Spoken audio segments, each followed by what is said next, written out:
খোয়াই জেলা শিক্ষা দপ্তরের উদ্যোগে প্রাথমিক শৈশব যত্ন এবং শিক্ষা শীর্ষক 3 দিনের এক জেলা ভিত্তিক ট্রেনিং প্রোগ্রাম শুরু হয় বুধবার। এদিন সকাল 11টায় তেলিয়ামুড়া বিআরসি হলে সূচনা হয় এই প্রোগ্রামের। খোয়াই জেলার অন্তর্গত 6টি ব্লক এলাকার মোট 50 জন প্রাথমিক স্তরের শিক্ষক শিক্ষিকাদের নিয়ে অনুষ্ঠিত হচ্ছে এই ট্রেনিং প্রোগ্রাম।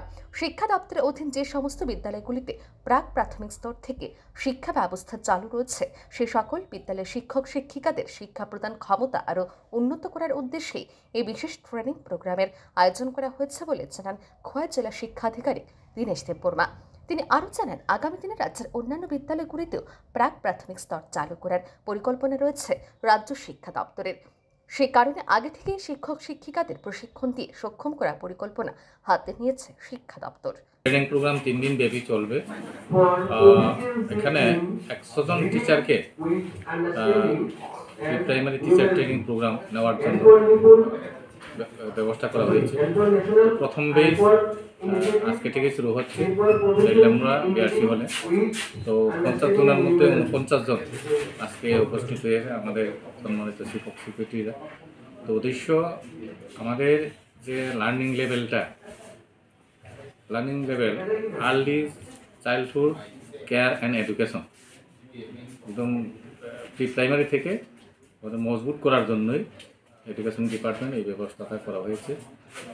এবং গত বছরেও আমরা প্রি প্রাইমারি টিচার ট্রেনিং করা হয়েছে এবং এই বছরে 2টা ব্যাচে আমরা 100 জন টিচারকে early childhood care and education training দেওয়ার হবে।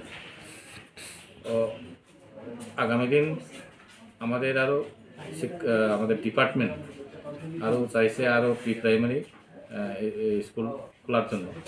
তো এখন যে স্কুল পিএমসি স্কুল আছে প্রত্যেকটা পিএমসি স্কুলে প্রি প্রাইমারি সেকশন খোলা হবে এবং যার ফলে আমরা অ্যাডভান্স ওই পিএমসি স্কুলে যারা প্রাইমারি টিচার আছে ওনাদেরকে ট্রেনিং এখানে ব্যবস্থা করা হয়েছে এবং খোলার পরে যাতে তাদের কোনো অসুবিধা না হয় ওই দিক থেকে বিচার করেই আমরা ট্রেনিংটা আগে ব্যবস্থা করা হয়। 3 দিন ব্যাপী এই প্রশিক্ষণ শিবিরের উদ্বোধনী পর্বে জেলা শিক্ষা আধিকারিক ছাড়াও উপস্থিত ছিলেন তেলিয়ামুড়া বিদ্যালয় পরিদর্শক বিশ্বজিৎ দেববর্মা, মঙ্গিয়াকামী বিদ্যালয় পরিদর্শক অশিস দেববর্মা, খোয়াই জেলা ট্রেনিং কোঅর্ডিনেটর প্রদীপ দেবনাথ সহ অন্যান্যরা। ব্যুরো রিপোর্ট আর নিউজ।